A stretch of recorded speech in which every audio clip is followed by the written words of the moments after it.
Warning, the following video contains strong language which may be offensive to some viewers or inappropriate for children. The content within this video is intended for mature audiences only.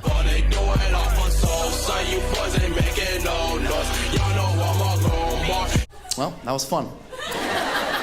It's fun. It's a fun portion. No more crowd work. Nobody else yell out anything. That chapter's done. That's fun. That's fun. I like doing that portion of the show because it's like obviously I come out here, I list all these red flags and there's standards that I've set for myself, but it's nice to know where other people draw the line, you know? What are some other people's red flags? Or is it something that could apply to me?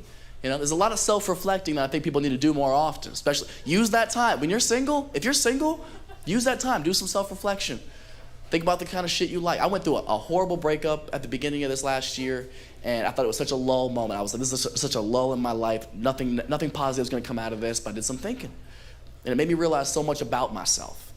It made me think about the standards I wanted to set, but it also made me think about how much I fucking hate being single. This shit is so trash. It's so trash.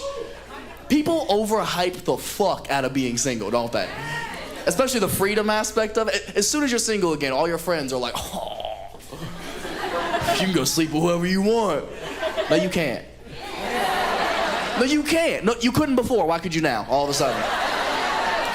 Also, that's not even like an appealing factor of being single to me. I don't like sleeping with a bunch of different people anyways, because I don't like, it's not fun.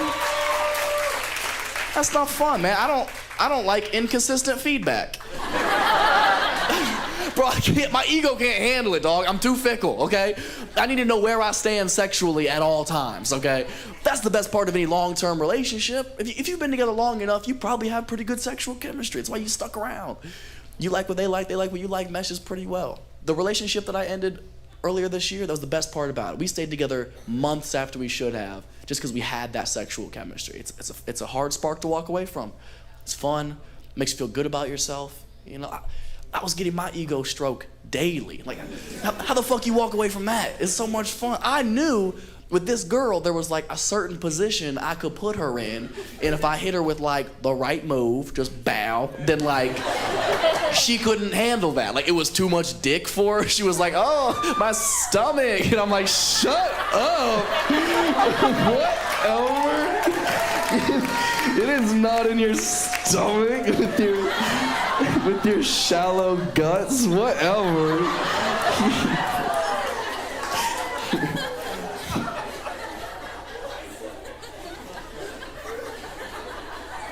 I should call her. Fuck, man. Don't call the ex. Don't do it. Don't fall for it. Because sexual chemistry will make you ignore all the other red flags, the shit you should be paying attention to. Like my ex and I, we had great sexual chemistry, but our communication was fucking terrible. We could never talk anything out. If there was ever a point that I needed to get across to her, I would just have to like finger her in Morse code or something. I would just have to do...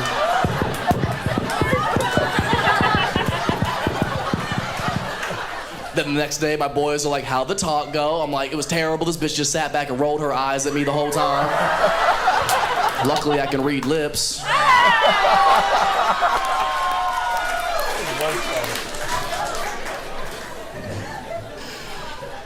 Hate it. But, you know, single again. Back to the streets. Now I just gotta have sex with all these women. I don't want to do it. I'd rather be in a relationship personally, but somebody had fucking other plans. And I want y'all to think about that the next time you're about to chastise a dude for being a fuck boy. Like, oh, you just a fuck boy. You out here sleeping with all these girls. You don't even want to be in a relationship. You're just a fuck boy. Maybe he's not a fuck boy. Maybe he's sad.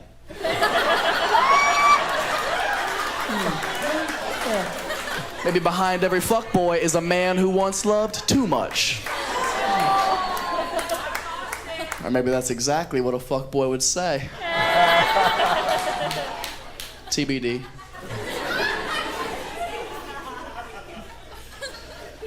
But while I'm single, I'm trying to use this time to be self-reflective, work on myself, think about what are some of the red flags I bring to the table. Is there something I could be working on? And a major red flag for me that's been brought to my attention that I didn't realize was as big of a deal as it is. And it's, in relation to the climate we live in today. And that red flag is that apparently I'm not very PC. I'm not very politically correct. Sorry, I don't know if that term made it down here yet or not. Y'all don't seem to give a fuck. So, and when I say that, I just mean like I'm not one of those people who tries so fucking hard to like prove how woke, what a good person I am. Because that shit comes across as so disingenuous and corny to me. Like you're clearly pandering so hard. You can be a good person without it being your entire fucking personality. You know what I mean? It's so exhausting, man. As long as you know your heart's in the right place, you're doing the best that you can. You don't need to prove yourself on Twitter every fucking day. And obviously, I'm referencing the extremes, these like woke internet warriors or whatever you want to call them, these fucking losers who spend their whole life trying to cancel people on the internet. That shit pisses me off so much because they're ruining a good agenda. Cancel culture is not necessarily a bad thing. I get what they're trying to do is eradicate negativity in the world and get rid of some bad, toxic shit, and we do need that. But a lot of that gets lost in translation when they carry it out because they themselves are such bitches, dog. Oh my God, bro. And that drives me insane because I'm on their side. I hate the same shit they hate. Off the top of my mind, I can think of homophobia. Homophobia is a massive pet peeve of mine because it doesn't fucking affect you. Who somebody else loves has nothing to do with you. And it is always the ugliest fucking dude who's the most homophobic, isn't it? The most toothless motherfucker from Corpus Christi. To be on some, I'm not with that gay shit. They're not with you either, bro. Have you met a gay guy? They're handsome. They're in good shape. They can fuck your girl so fast, okay? Be thankful they took a competitor off the board. I hate it so much, man. They're such a pain in the ass. And as you can imagine, you all have the internet. It makes our job incredibly difficult. Nobody's allowed to joke about anything anymore. Everyone wants to complain about every joke ever told. That's so frustrating because, I mean, you guys have been here the whole show. You know I have a pretty fucked up sense of humor. Like, I love dark shit. Like, the darker, the better to me. Like, I love that so much. Well, keep that same energy. Like, I love fucked up stuff, but again, I'm okay making those jokes because I know my heart's in the right place, and even though I acknowledge that sense of humor isn't for everybody, I'm okay with that because I don't need to impress everybody. The same way you wouldn't try to be friends with everybody, right? You'll find your people as your life progresses. So it's like, yeah, I might get in trouble, or yeah, some people might not like the jokes that I tell, but I'm gonna tell the jokes that I wanna tell, and hopefully my audience will gravitate towards that, and we can all get along and have a fucking cool friendship, you know? And it gets tricky sometimes. I'll do jokes that a lot of people wouldn't want to tell or don't want to listen to sometimes. Like, sometimes I'll do jokes about, like, trans people, because it's funny. Sometimes. Not in a disrespectful way. It's never disrespectful. I'm just making light of a situation so we can all laugh rather than be touchy and upset. That's all it is. And this is what's so funny. The energy in the room is exactly what I'm talking about. Subject matter is what triggers people. I haven't even said the joke yet. All I said was trans people, and everybody in here got a tight asshole. Everybody. Not you guys, but everybody else. Everybody else tighten the fuck up. This special is presented by Poppers.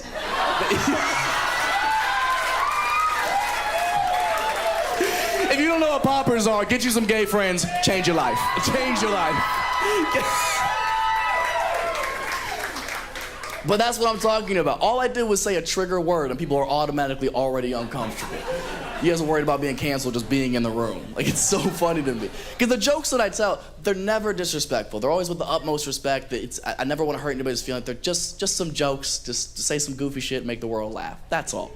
And people will still come up to me after shows saying the same angry rant every time. Just fucking you cannot make jokes about trans people.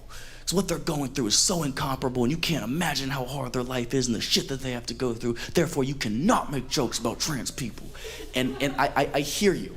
I hear you loud and clear. But the point that you're trying to make is you're saying, I can't make jokes about somebody because of how hard their life is. And you are making very valid points in that I don't know how hard that life is. I imagine it is tremendously harder than my life. I can't imagine how hard that is to go through, and I wish you the best of luck.